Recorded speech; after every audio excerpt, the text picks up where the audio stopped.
Well, hello, my friends. Have you ever had times in your life where you really felt strongly that you must do something, but there was opposition? Every time you tried, there was resistance. I want to say that that's kind of normal, par for the course when you're in the will of God. Nehemiah, from the very beginning, when he went back to Jerusalem, found this opposition.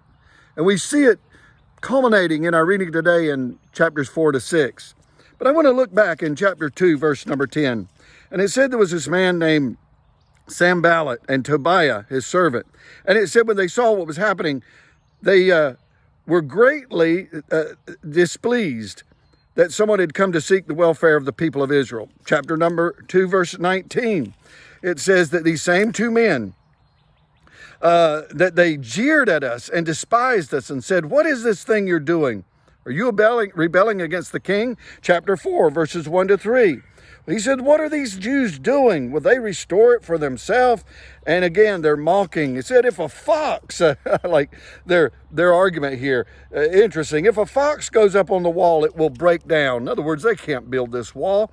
We go on to chapters 4, verses 7 and 8. When these same two men heard that they were repairing the walls, they were very angry, and they plotted together to come and fight against Jerusalem to cause confusion in it. Then we go over to chapter 6, verses 1 to 5, and 5 letters were sent to try to get them to stop building and to discourage them. Chapter 6, verses 12 and 13. Again, we find these same two men. They said that and I understood and saw that God had not sent them. What they did, they had sent prophets and prophesied that they were to stop building. But Nehemiah recognized they were false prophets. In verse number 19 of chapter 6, they sent more letters to try to get them to stop. Now, here, friends, I just want to say that God, when you're in the middle of God's will, the enemy is going to do everything he can to stop. And sometimes it gets very discouraging. You say, "God, can't you help me out of this mess? Can't you?"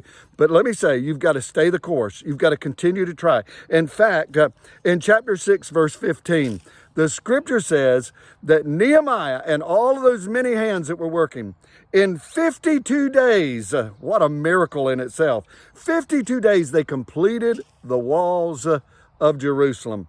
And I say to you, my friends, if you will continue regardless of all the opposition and the resistance, if you will continue to do what you know you should do, then God is going to bring victory in the end. He's going to help you.